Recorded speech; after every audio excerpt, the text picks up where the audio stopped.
Yan, vlog ulit. So, pupunta ko ngayon sa tropa para magpa-PMS. Normal na PMS lang naman, palit ng engine oil, tapos check ng mga brake pads, brake fluids, coolant, tsaka papapalitan na rin ng ng spark plug kasi sa ngayon ng odometer reading na ito nasa 46,000 na. Kaya yun, papalitan na rin. June na rin kasi yung spark plug niya. So ang ipapalit, papakita ko na lang mamaya. So yun, let's go.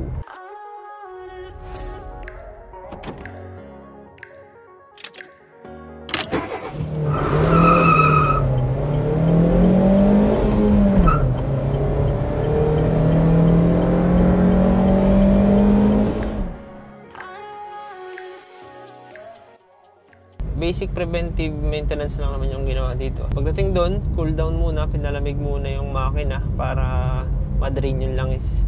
Kasi hindi pwedeng i-drain siya ng ng mainit. Pwedeng masira kasi yung thread ng o kaya yung bolt. After ma-drain nung langis, ang pinalit namin na langis ay Aisin pa rin na fully synthetic.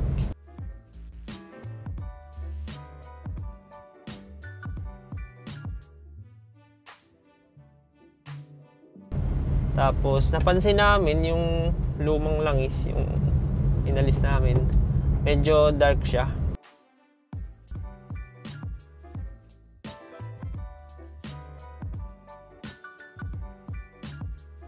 Pinalitan din namin ng spark plug. Ang pinalit namin NGK na iridium. So nasa 40,000 to 60,000 siguro yung itatagal niya. Depende sa gamit. Tsaka yun, syempre observe pa rin.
Yung stock naman niya, NGK din, kaso nga lang, parang yung ordinary lang.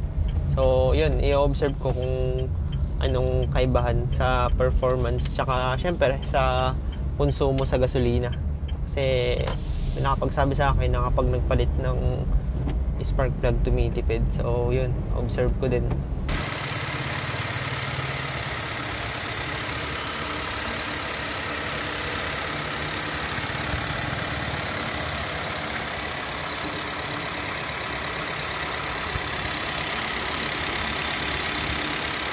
Sa hatak kasi hindi ko pa masabi kasi hindi ko pa natetesting ng ng maayos. Parang yan, ngayon lang pagkagaling ko doon, tapos drive ko ngayon. I-observe na lang yung performance ng ng bagong spark plug. Hindi ko pa kasi masabi ngayon eh. So siguro sundan ko ng ibang video na i-review ko yung yung spark plug na bago. I-compare ko sa takbo dati tsaka sa konsumo. Kasi na-reset ko na rin yung nito, yung odo, para makita rin yung odometer reading niya after ng PMS, para sa susunod na PMS ma-monitor yung kung gaano nakalayo yung tinakbo. At tsaka yun, na-reset din yung reading ng konsumo ng gas. Kaya magkakaroon ako ng basis kung tumipid ba o hindi. Tapos syempre, lagi naming sinasabay sa PMS yung paglilinis ng preno. Linis at saka adjustment.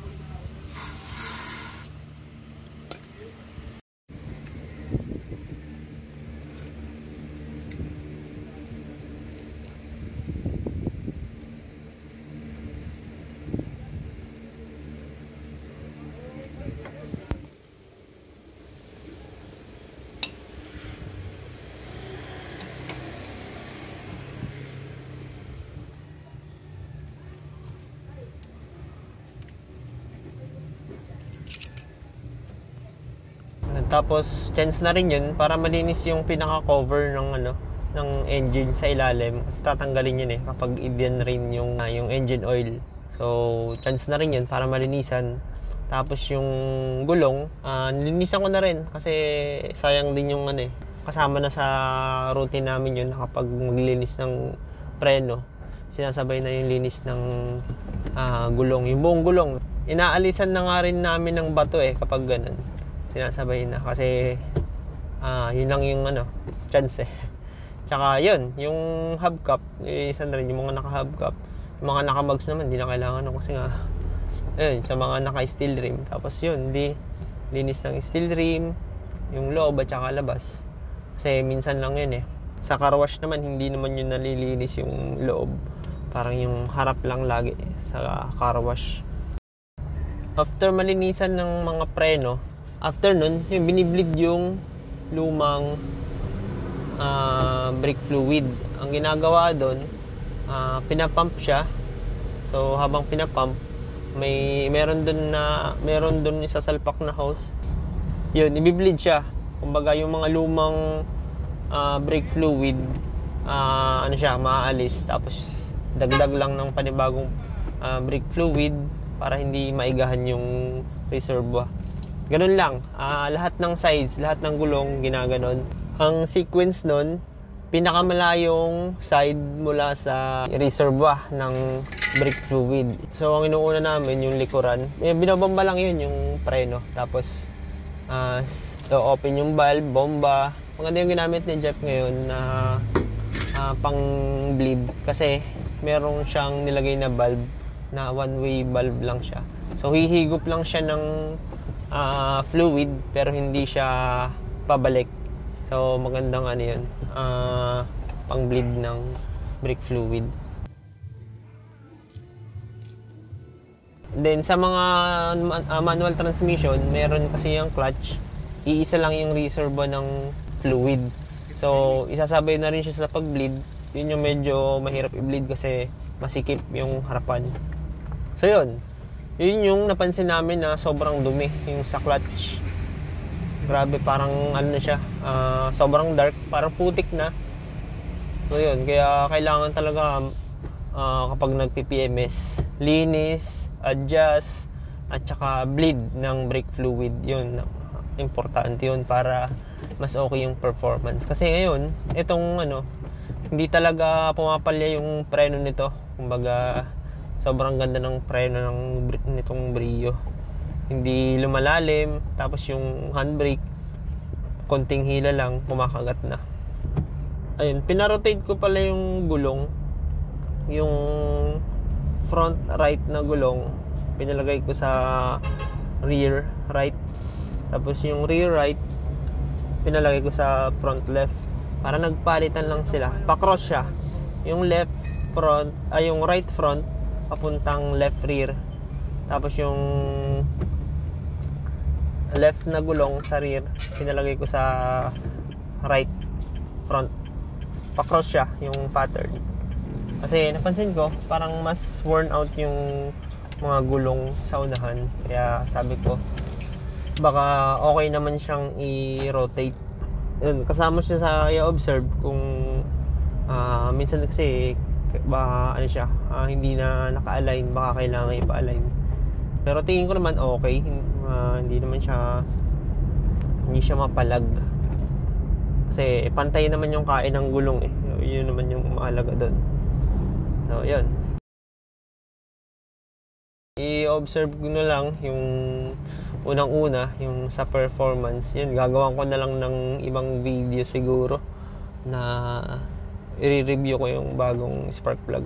Tapos sa konsumo naman sa gas, yun, monitor ko na lang din. Shoutout nga pala kay Idol Jeff na siya yung gumawa nito, tsaka sa kanyang mga assistant. So yun, maraming salamat sa mga nanood. Hanggang sa muli, peace. Nightmares creep while you and me repeat. This bittersweet heat is suffocating. I'm waiting and always hesitating. Kryptonite desires set my heart afire.